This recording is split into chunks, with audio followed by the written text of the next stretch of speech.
Bismillahir Rahmanir Rahim. In the name of Allah, the Beneficent, the Most Merciful. I'd like to welcome you, dear viewers, to another in our series, Forces of Evil. Assalamu alaikum wa rahmatullahi wa barakatuh. May Allah's peace and blessings be on each and every one of you. In the previous segments of our program, we've been looking at the ways by which the satanic forces may attack us. And we began to look in our previous program at how we may prevent the harm from the particular harm that comes from these sources. Among them, we talked about fearing Allah, putting our fear, directing it to God instead of directing it to His creation. Fear of God is something which everyone should have in their hearts if they're to worship Him properly, if their prayers are to be accepted. This is fear of God in the sense of fear of His displeasure, as opposed to fearing God the way we might fear a loose tiger. We also pointed out there's great importance for sincerity, that we be sincere in our worship, sincere in the various acts that we do, because worship encompasses all the acts in our lives, that we do them sincerely, not to be seen by others, etc. Now, what we're going to look at in these next couple of programs are how do we protect our homes? This is our base, the foundation. How do we protect our homes from the evil, satanic forces around us as individuals, around us in our communities, etc. So the first method is, of course, whenever we enter our homes, we should remember God. If we start from this point, remembrance of God is basically the best way to defeat the satanic forces. When we said to fear God, this involves remembering God. If we can't remember Him, we're not going to fear Him. Sincerity. We cannot be sincere to God, directing our worship to God alone, if we don't remember Him. So, remembrance of God in our homes, this is one of the best ways to fortify it and to protect it from evil. Now, Prophet Muhammad, may God's peace and blessing be upon him, had instructed us in a narration from Abu Malik al-Ash'ari to say, whenever we enter our homes, or whenever we leave it, he said, "Inni as'aluka khayr al-mawlaj wa khayr al-makhraj. Bismillahi walajna wa bismillahi kharajna wa ala rabbina tawakkalna." Then we should give greetings to the people in the house, saying Salam Alaikum to them. That dua says, or that supplication says, "O Allah, indeed I ask you for the good upon entering and upon leaving. In the name of Allah we have entered, and in the name of Allah we have left, and upon Allah our Lord we have depended." So what we're doing in this first fortification or first means of protecting our homes is that right from the very first step we enter into the home, we do it in the name of God. This should help to keep the evil things that we might be bringing back with us into the home. That we make this dua first, put ourselves in the correct spiritual state of mind.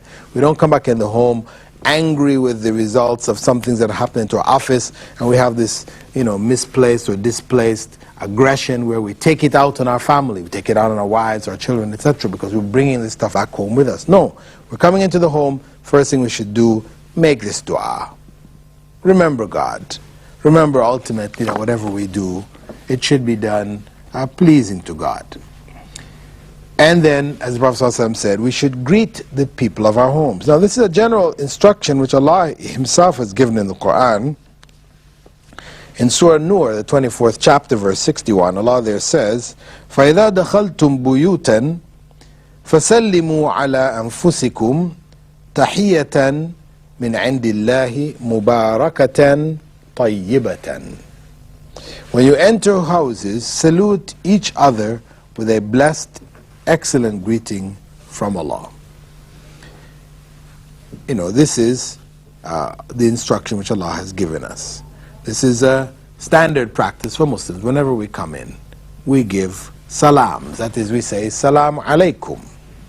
Now this salam alaikum though it is, generally taken to just mean like hi, hello, how are things, type of thing, this greeting, salam alaikum.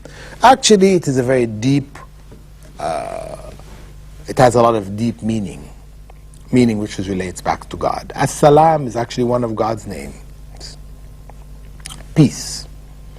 So when we say Assalamu alaikum, we're saying really, may God's peace be on you. May the peace of God be upon you. So we wish that for the people of the house when we come in.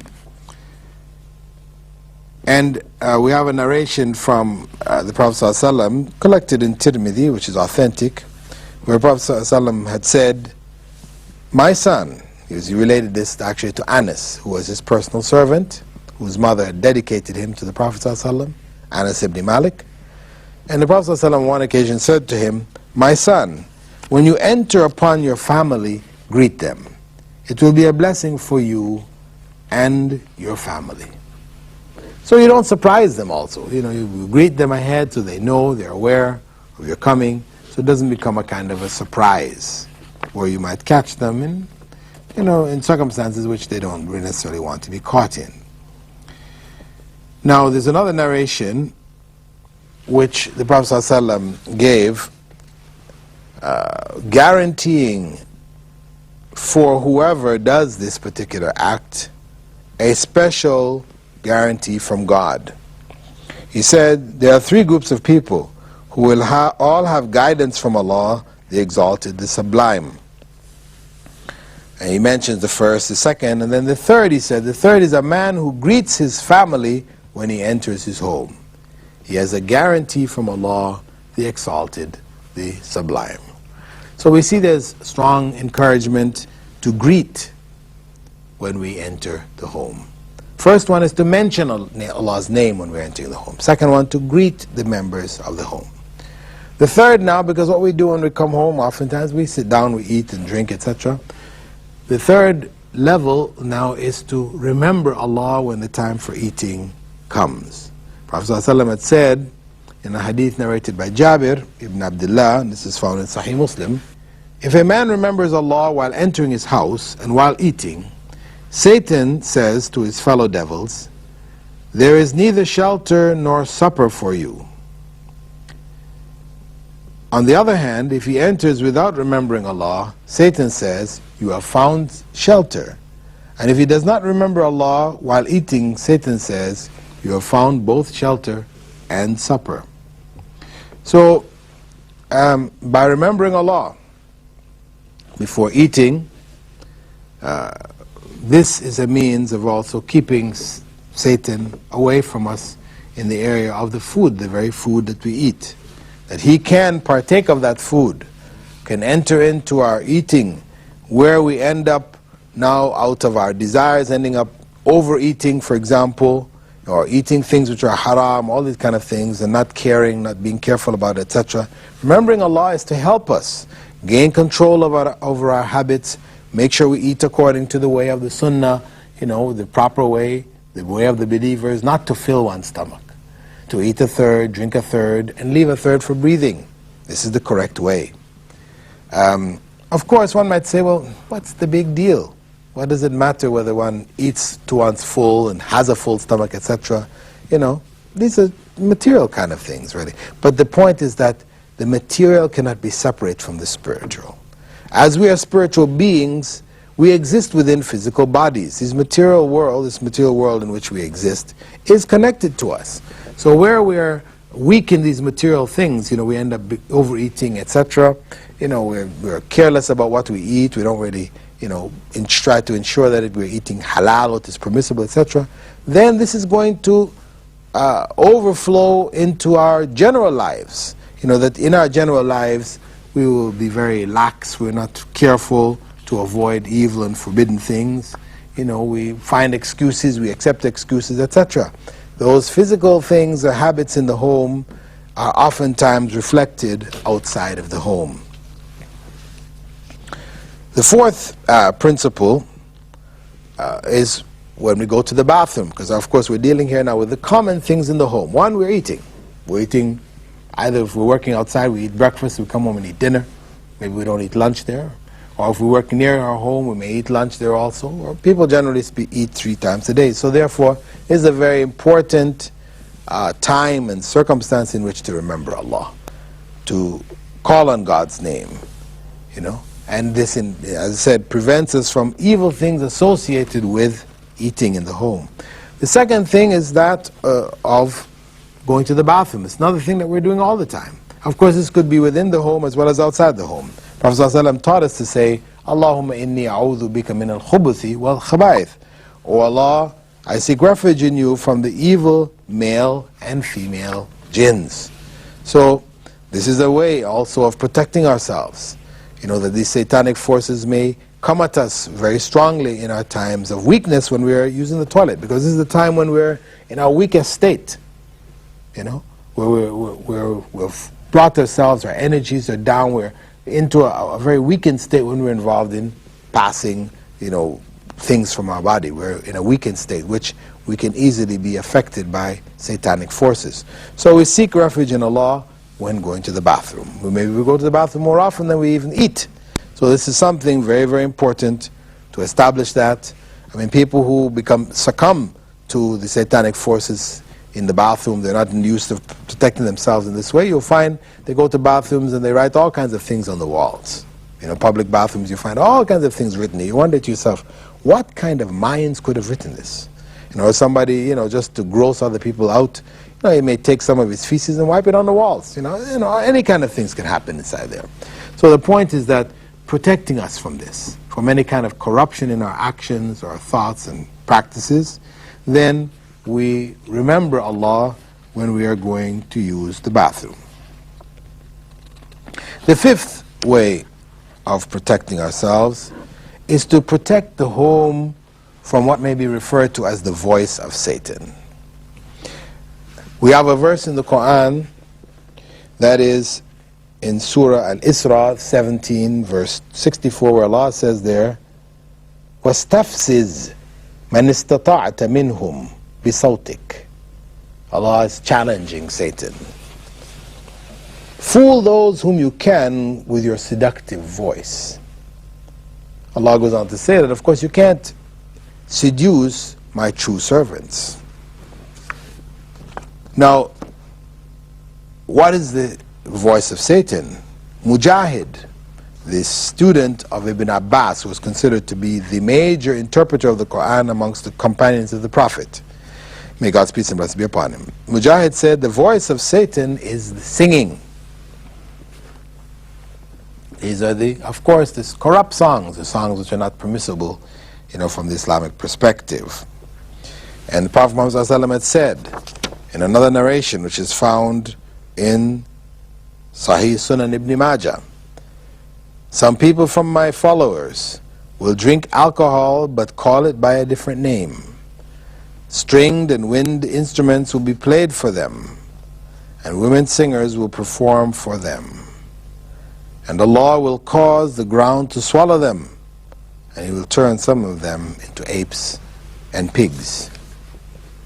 So, one of the ways of purifying the home from the voice of Satan is to keep out singing, keep out the music things from our home, the forbidden forms. In another narration, the Prophet ﷺ had said, there will be people from my nation who claim adultery, silk, alcohol, and stringed and wind instruments to be lawful. And Ibn Mas'ud, one of the companions of the Prophet, may God's peace and blessing be upon him, had said, music and singing cultivate hypocrisy in the heart, just as water cultivates a plant. Yazid ibn al-Walid said, beware of music and singing. They certainly decrease modesty, increase desires, and destroy character. They are a substitute for wine because they intoxicate. Abu Hanifa had said, listening to music and singing is sin. And so on and so forth. The point is that we need to purify our homes from the voice of Satan, the satanic voices. Voices which influence our home, as the companions have suggested, that it develops a kind of hypocrisy in our hearts, where we're attracted and we're caught up in this kind of thing, but yet on the outside we're supposed to be Muslims and we're trying to, to do that right thing, but we have this big dichotomy, between our actions at home and our actions in the mosque and in public. We end up becoming then, in that way, hypocrites. Now, on the other hand, we should try to put some things in the home, besides the mentioning of Allah's name when we come in, mentioning of Allah's name when we go into the bathroom, etc. One of the things we should do is that we should read the Quran frequently in our homes. Prophet ﷺ, in a hadith narrated by Abu Huraira, and which is found in Sahih Sunan al-Tirmidhi, had said, the Prophet ﷺ was supposed to have said, do not make your homes like graveyards, for indeed Satan does not enter a home wherein Surah Al-Baqarah is read.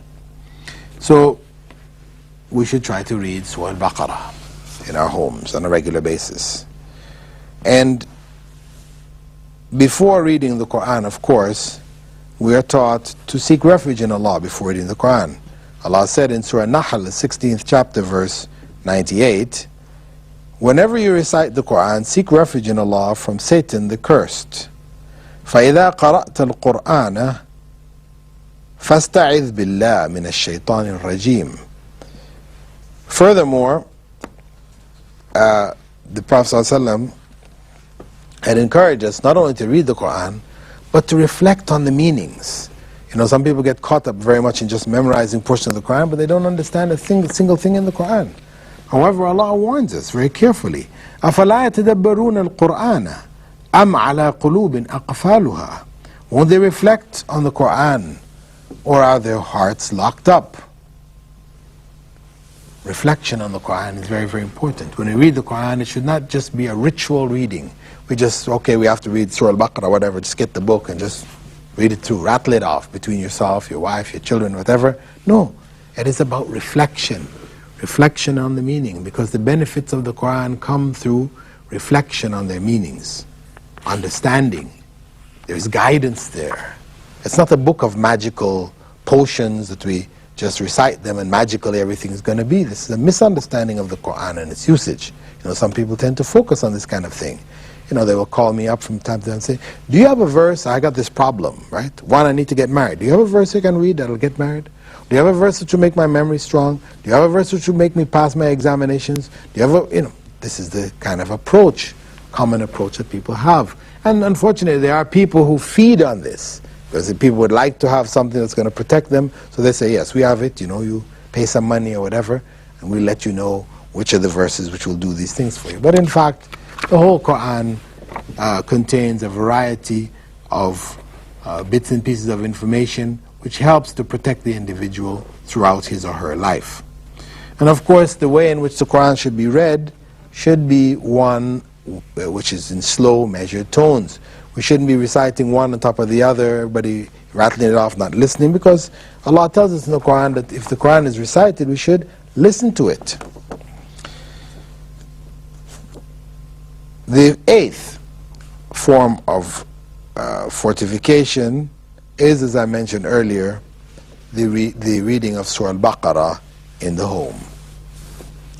And we'll look at that in some more detail in our coming session, but just enough for us to say, really, the Prophet ﷺ had said, everything has an apex. The apex of the Quran is Surah Al-Baqarah. Certainly when Satan hears Surah Al-Baqarah being read, he leaves the home wherein it is recited. So there's strong encouragement for us to recite this chapter of the Quran. With that, dear viewers, I'd like to thank you for being with us in this segment of our program, The Forces of Evil, where we have looked at how to prevent this evil from reaching into the very hearts of our homes. And with that, I'd like to bid you farewell for being with us, hoping that you'll continue to follow the program. If you have any words of advice or suggestions, you may write to me, Dr. Bilal Phillips, at Sharjah TV, P.O. Box 111, Sharjah. That is Sharjah. Some of you written to me and spelled it Sharjah. It's not Sharjah, but Sharjah. Sharjah, United Arab Emirates. Or you may email me at my website, bilalphillips.com. Assalamu alaikum wa rahmatullahi wa barakatuh.